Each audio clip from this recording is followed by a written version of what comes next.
जय Shri Krishna friends, welcome to Harimukund. आइए आज श्रीमद् भागवत पुराण के 10वें स्कंद का 64वां अध्याय शुरू करते हैं। इसमें राजा नृग की कथा बताई गई है। श्री सुखदेव जी कहते हैं, एक दिन सांब, प्रद्युम्न, चारु भानु और गद आदि यदुवंशी राजकुमार घूमने के लिए उपवन में गए। वहाँ बहुत देर तक खेलते खेलते उन्हें प्यास लगाई। अब वे इधर उधर जल की खोज करने लगे। वे एक कुएं के पास गए।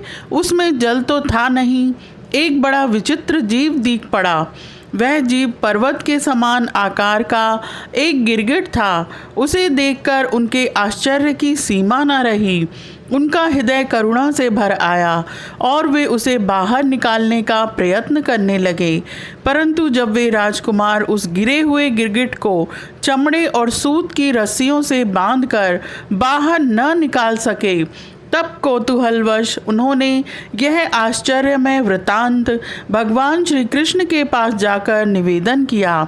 जगत के जीवनदाता कमल नयन भगवान श्री कृष्ण उस कुएं पर गए।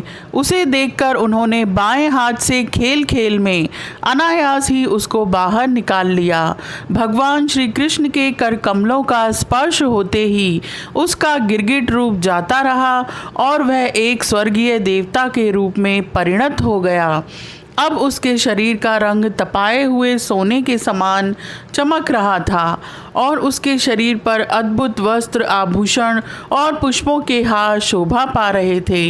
यद्यपि भगवान श्री कृष्ण जानते थे कि इस दिव्य पुरुष को गिरगिट योनि क्यों मिली थी, फिर भी वह कारण सर्वसाधारण को मालूम हो जाए, इसलिए उन्होंने उस दिव्य पुरुष से पूछा, हे महाभागा, तुम्हारा रूप तो बहुत ही सुंदर है। तुम हो कौन? मैं तो ऐसा समझता हूँ कि तुम अवश्य ही कोई श्रेष्ठ देवता हो। किस कर्म के फल से तुम्हें इस योनि में आना पड़ा था? वास्तव में तुम इसके योग्य नहीं हो। हम लोग तुम्हारा वृतांत जानना चाहते हैं। यदि तुम हम लोगों को यह बतलाना उचित समझो तो अपना परिचय अवश्य दो। श्री सुखदेव जी कहते हैं, जब अनंत मूर्ति भगवान श्री कृष्ण ने राजा नृग से, क्योंकि वे इसी रूप में प्रकट हुए थे, इस प्रकार पूछा, तब उन्होंने अपना सूर्य के समान मुकुट झुकाकर भगवान को प्रणाम किया और वे इस प्रकार कहने लगे। राजा नृग ने कहा, मैं महाराज इक्ष्वाकु का पुत्र राजा नृग हूँ। जब कभी किसी ने आपके सामने दानियों की गिनती की होगी, तब उसमें मेरा नाम भी अवश्य ही आपके कानों में पड़ा होगा। हे प्रभु, आप समस्त प्राणियों की एक एक वृत्ति के साक्षी हैं। भूत और भविष्य का व्यवधान भी आपके अखंड ज्ञान में किसी प्रकार की बाधा नहीं डाल सकता। अतः आपसे छिपा ही क्या है? फिर भी मैं आपकी आज्ञा का पालन करने के लिए कहता हूँ। हे भगवान, पृथ्वी में जितने धूलि कण हैं, आकाश में जितने तारे हैं और वर्षा में जितनी जल की धाराएं गिरती हैं, मैंने उतनी ही गौएं दान की थीं। वे सभी गौएं दुधारू, नौजवान, सीधी, सुंदर, सुलक्षणा और कपिला थीं। उन्हें मैंने न्याय के धन से प्राप्त किया था। सबके साथ बछड़े थे। उनके सींगों में सोना मढ़ दिया गया था और खुरों में चांदी। उन्हें वस्त्र, हार और गहनों से सजा दिया जाता था। ऐसी गौएं मैंने दी थीं। हे भगवान, मैं युवावस्था से संपन्न श्रेष्ठ ब्राह्मण कुमारों को, जो सद्गुणी, शील संपन्न, कष्ट में पड़े हुए कुटुंब वाले, दंभ रहित, तपस्वी, वेद पाठी शिष्यों को विद्या दान करने वाले तथा सच्चरित्र होते वस्त्राभूषण से अलंकृत करता और उन गौओं का दान करता। इस प्रकार मैंने बहुत सी गौएं, पृथ्वी, सोना, घर, घोड़े, हाथी, दासियों के सहित कन्याएं, तिलों के पर्वत, चांदी, शैया, वस्त्र, रत्न, गृह सामग्री और रथ आदि दान किए। अनेकों यज्ञ किए और बहुत से कुएं, बावली आदि बनवाए। एक दिन किसी अप्रतिग्रही यानी दान न लेने वाले तपस्वी ब्राह्मण की एक गाय बिछुड़कर मेरी गऊओं में आ मिली। मुझे इस बात का बिल्कुल पता न चला, इसलिए मैंने अनजाने में उसे किसी दूसरे ब्राह्मण को दान कर दिया। जब उस गाय को वे ब्राह्मण ले चले तब उस गाय के असली स्वामी ने कहा, यह गऊ मेरी है। दान ले जाने वाले ब्राह्मण ने कहा, यह तो मेरी है, क्योंकि राजा नृग ने मुझे इसका दान किया है। वे दोनों ब्राह्मण आपस में झगड़ते हुए अपनी अपनी बात कायम करने के लिए मेरे पास आए। एक ने कहा, यह गाय अभी अभी आपने मुझे दी है, और दूसरे ने कहा कि यदि ऐसी बात है तो तुमने मेरी गाय चुरा ली है। हे भगवान, उन दोनों ब्राह्मणों की बात सुनकर मेरा चित्त भ्रमित हो गया।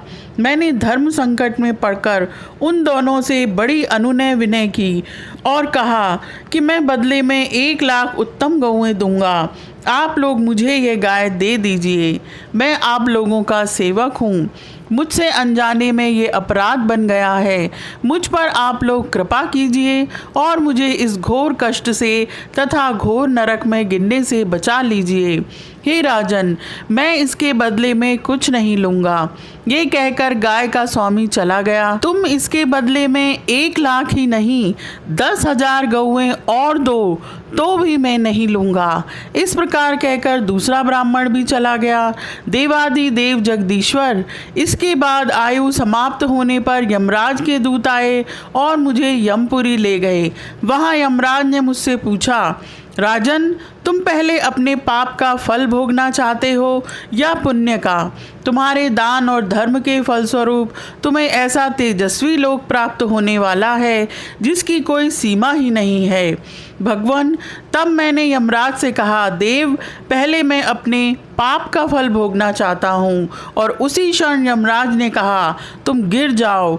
उनके ऐसा कहते ही मैं वहाँ से गिरा और गिरते ही समय मैंने देखा कि मैं गिरगिट हो गया हूँ। हे प्रभु, मैं ब्राह्मणों का सेवक, उदार दानी और आपका भक्त था। मुझे इस बात की उत्कट अभिलाषा थी कि किस प्रकार आपके दर्शन हो जाएं। इस प्रकार आपकी कृपा से मेरे पूर्व जन्मों की स्मृति नष्ट न हुई। हे भगवान, आप परमात्मा हैं। बड़े बड़े शुद्ध हृदय योगीश्वर उपनिषदों की दृष्टि से अपने हृदय में आपका ध्यान करते रहते हैं। इंद्रियातीत परमात्मा, साक्षात आप मेरे नेत्रों के सामने कैसे आ गए? क्योंकि मैं तो अनेक प्रकार के व्यसनों, दुखद कर्मों में फंसकर अंधा हो रहा था। आपका दर्शन तो तब होता है जब संसार के चक्कर से छुटकारा मिलने का समय आता है। देवताओं के भी आराध्य देव आप ही व्यक्त और अव्यक्त जगत तथा जीवों के स्वामी हैं। अविनाशी, आपकी कीर्ति पवित्र है। हे अंतर्यामी नारायण, आप ही समस्त वृत्तियों और इंद्रियों के स्वामी हैं। हे प्रभु श्री कृष्ण, मैं अब देवताओं के लोक में जा रहा हूँ। आप मुझे आज्ञा दीजिए। आप ऐसी कृपा कीजिए कि मैं चाहे कहीं भी क्यों न रहूं, मेरा चित्त सदा आपके चरण कमलों में ही लगा रहे। आप समस्त कार्यों और कारणों के रूप में विद्यमान हैं। आपकी शक्ति अनंत है और आप स्वयं ब्रह्म हैं। आपको मैं नमस्कार करता हूँ।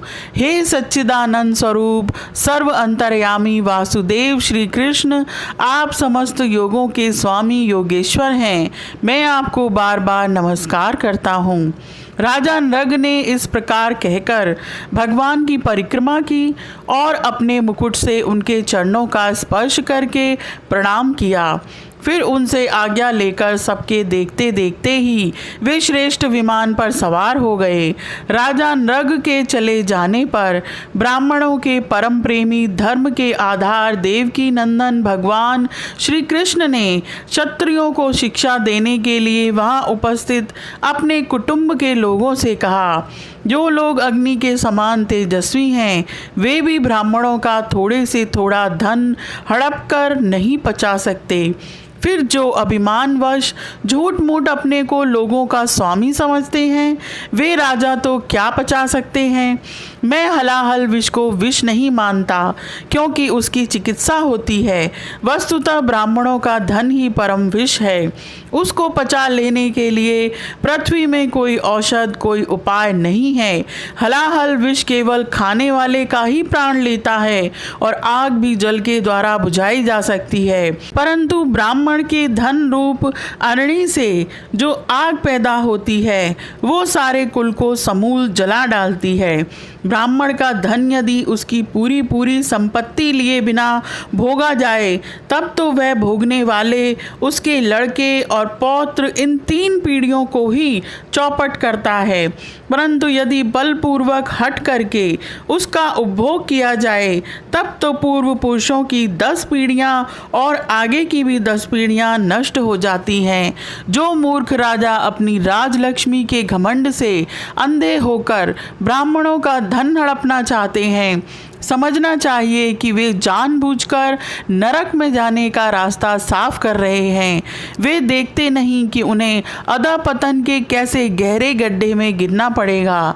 जिन उदार हृदय और बहुकुटुंबी ब्राह्मणों की वृत्ति छीन ली जाती है, उनके रोने पर उनके आंसू की बूंदों से धरती के जितने धूलिकण भीगते हैं, उतने वर्षों तक ब्राह्मण के स्वत्व को छीनने वाले उस उच्छृंखल राजा और उसके वंशजों को कुंभी पाक नरक में दुख भोगना पड़ता है। जो मनुष्य अपनी या दूसरों की दी हुई ब्राह्मणों की वृत्ति उनकी जीविका के साधन छीन लेते हैं, वे 60,000 वर्ष तक विष्ठा के कीड़े होते हैं।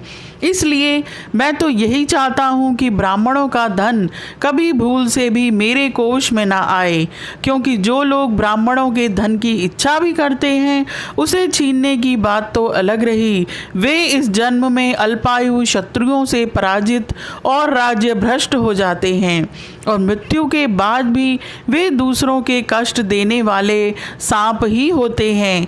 इसलिए मेरे आत्मियों, यदि ब्राह्मण अपराध करे तो भी उससे द्वेष मत करो। वह मार ही क्यों न बैठे या बहुत सी गालियां या शाप ही क्यों न दे, उसे तुम लोग सदा नमस्कार ही करो। जिस प्रकार मैं बड़ी सावधानी से तीनों समय ब्राह्मणों को प्रणाम करता हूँ, वैसे ही तुम लोग भी किया करो। जो मेरी इस आज्ञा का उल्लंघन करेगा, उसे मैं क्षमा नहीं करूँगा, दंड दूंगा। यदि ब्राह्मण के धन का अपहरण हो जाए, तो वह अपहृत धन उस अपहरण करने वाले को अनजान में उसके द्वारा यह अपराध हुआ हो तो भी अधःपतन के गड्ढे में डाल देता है।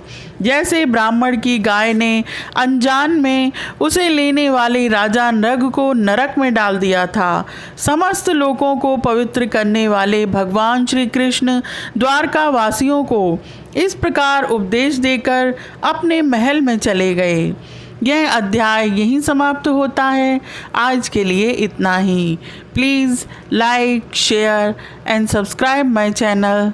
Thank you.